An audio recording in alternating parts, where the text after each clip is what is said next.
gaji korang rendah ataupun anda nak cari kereta yang boleh buat full on, nak yang bajet-bajet, dan yang paling penting anda kemungkinan boleh dapat cashback lagi 1000 hingga 1500. So ini dia Proton Persona tahun 2012 1.6. Yang ini adalah spek auto. So harga on the road dia hanya 15,800 sahaja. Yang ini harga without road tax dengan insurans. Okey, dan yang paling penting punya untuk kawan-kawan ataupun orang muda yang tak ada lesen ataupun nama tak cantik, tak ada documentation, anda pun boleh cuba mohon dengan kami. So anda memang ada banyak peluang lah boleh dapat kereta dengan kami. Okey, so you boleh tengok kereta ni, anda tengok cat dia sangat-sangat cantik. Nampak tak? Dia punya cat sangat-sangat cantik. Lepas tu body kit pun ada sudah. Body kit pun ada sudah.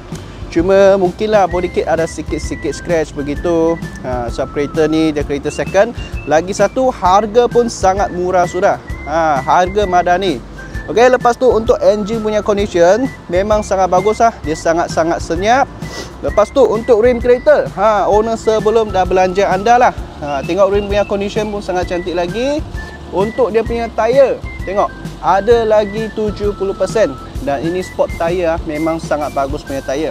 Okay, so anda boleh tengok body kit memang semua dah siap. So kereta ni nampak memang cukup sporty. So memang sangat sesuai lah orang muda nak beli kereta pertama. Ini kereta sangat-sangat sesuai. So yang paling penting punya, anda mesti tengok interior dia.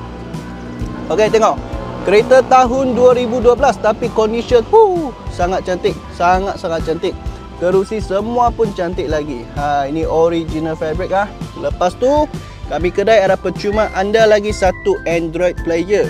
So sound system pun okey jugalah. Tinggal anda pergi pasang speaker, woofer semualah. So untuk Proton Persona ni, passenger seat dia memang sangat luas. Memang boleh bawa passenger 3 orang yang saiz besar. Memang tak ada masalah. Dan yang paling penting punya, kereta ni condition memang sangat cantik. Siapa dapat kereta ni memang jackpot. So bahagian belakang tengok spoiler dah ada, body kit dah ada, exhaust pun dah ada. Tapi exhaust dia tak bising sangat lah. Owner buat untuk hiasan sahaja.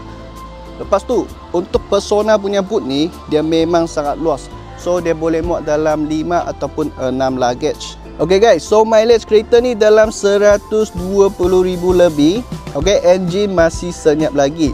So anda boleh tengok dashboard dia, anda sudah tahu owner sebelum memang ada jaga kereta ni. Okay guys, so untuk model Persona ni saya pun tak cerita lebih. Siapa minat cepat-cepat PM dengan saya. Sangat-sangat limited stok ini. Cuma satu sahaja yang siap body kit, siap sport rim. So kalau korang minat cepat-cepat PM, dan jangan lupa nak cari kereta yang berkualiti mestilah datang ke JB Autoworks. Kita jumpa next review.